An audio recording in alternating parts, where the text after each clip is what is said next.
Welcome to the Water Trough, where we cannot make you drink, but we will make you think. I'm Ed Drozda, the small business doctor, and today we are talking about something every small business owner understands: pressure. Pressure to lead, decide, communicate clearly when the business feels chaotic, and keep yourself steady when everyone else is looking to you for direction. My guest is Dr. Philip-Neri, founder of Cohesion HQ, the science of team excellence. Dr. Al is a performance psychologist with a background in corrections, leadership, athletics, and entrepreneurship.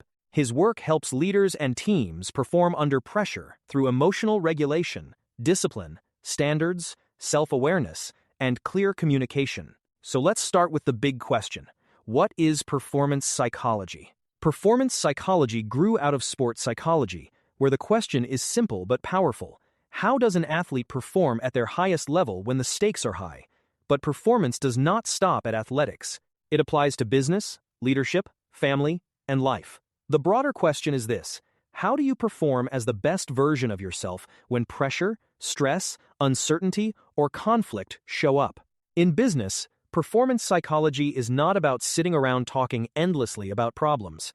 It is applied and practical. It asks, how do we move the needle forward? For one person, that may mean improving one small habit. For a high performer, it may mean improving by 1 millimeter.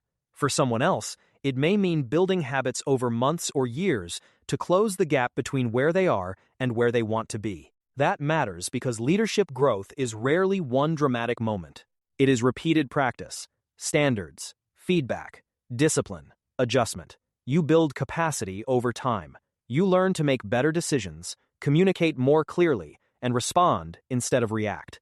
And that brings us to one of the most important leadership skills in any business: emotional regulation. Emotional regulation is the ability to manage your thoughts, feelings, and actions under stress. It does not mean you never feel anger, fear, frustration, or pressure. It means those emotions do not take the wheel. You can feel the pressure and still make a decision that serves the moment.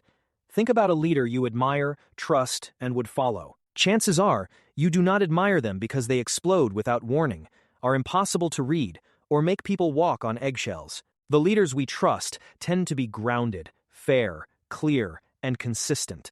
They may be intense, but they are not erratic.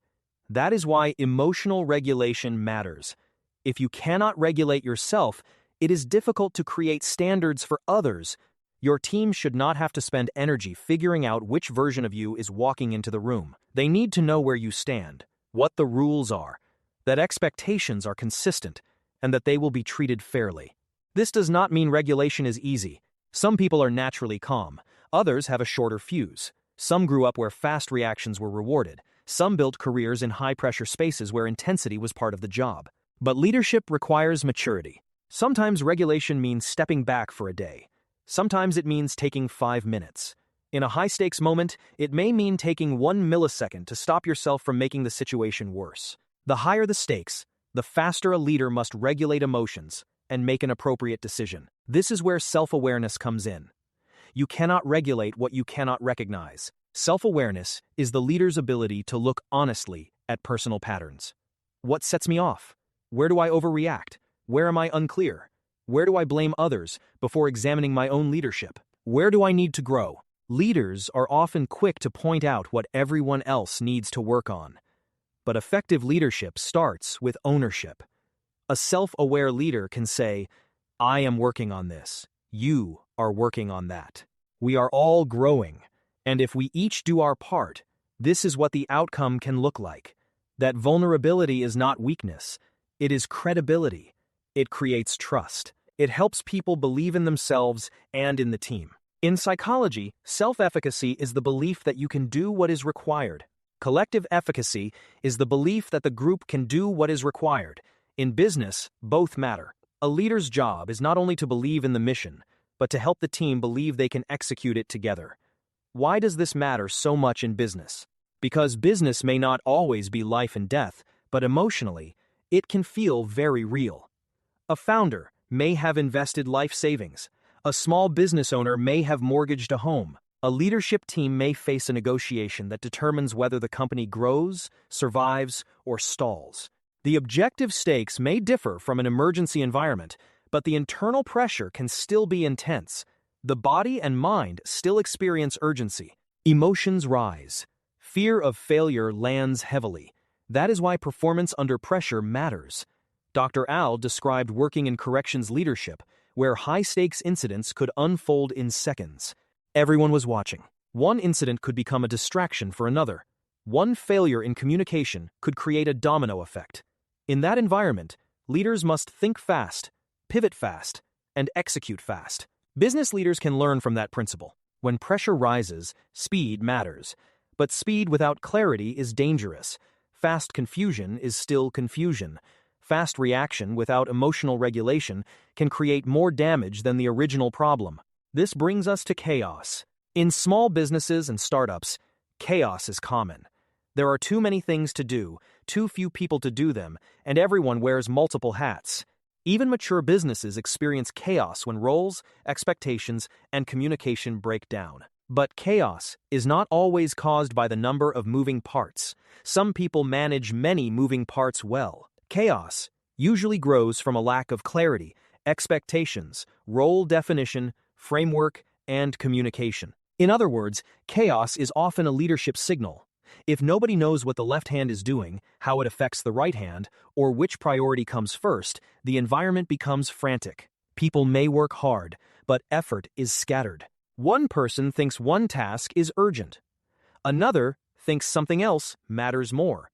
A leader drops a new priority on someone already working on the last one.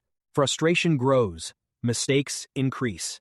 People feel overwhelmed, not because they are lazy, but because they are unclear. Clarity can control chaos and often prevent it. Clarity means people know the goal, their role, the standard, what matters today, what to do if plan A does not work, and how to communicate when something changes. In a fast-moving business, leaders may need more frequent check-ins, not fewer. A quick huddle can stop confusion before it becomes a larger problem. A clear priority helps a task-focused employee place energy. A defined framework helps a creative employee understand the boundaries within which they can innovate. Leadership cannot be one-size-fits-all. People operate differently. Some thrive with detailed structure. Some need freedom to solve problems. Some are motivated by money, some by autonomy, some by knowing exactly what is expected. Your job is to understand enough about your people to give them the clarity, tools, and support they need to perform. That is also why motivation is not enough. Motivation can get someone started, but skills get them through pressure. A salesperson may be motivated to succeed, but without training to handle rejection, motivation fades. A team member may be eager to solve problems, but if the framework was never explained, the solution may miss the mark. A company may have a strong vision, but without standards and communication, the team will struggle to execute. Pressure does not reward good intentions. Pressure reveals preparation. So leaders must practice. Create Plan A, Plan B, and sometimes Plan C. Communicate those plans. Rehearse scenarios before the crisis arrives. When people have practiced how to respond, the moment is no longer completely unfamiliar. They can draw on what they have already discussed, considered, or trained. And when employees are asked to make decisions, leaders must be fair. You cannot tell someone, just solve it, and then punish them for solving it differently than you would have. If you want people to operate within a framework, give them the framework. If you want a specific standard, communicate it. If you want better decisions, define what better means. That is the connection between communication and clarity. They are not exactly the same, but they belong together. Communication without clarity is noise. Clarity without communication stays trapped in the leader's head. Effective leadership requires both. So what is the practical takeaway for small business owners? First, regulate yourself. Before you steady the room, steady your own response. Your emotional tone sets the temperature. Second, know yourself. Be honest about your strengths, gaps, triggers, and the places where your leadership needs development. Third, create standards. People need to know what good looks like. They need expectations, not guesses. Fourth, communicate roles and priorities. If everything is important, nothing is clear. Tell people what matters most and why. Fifth, build individual development plans. Your people are not cookie-cutter objects. Know where they are strong, average, and struggling.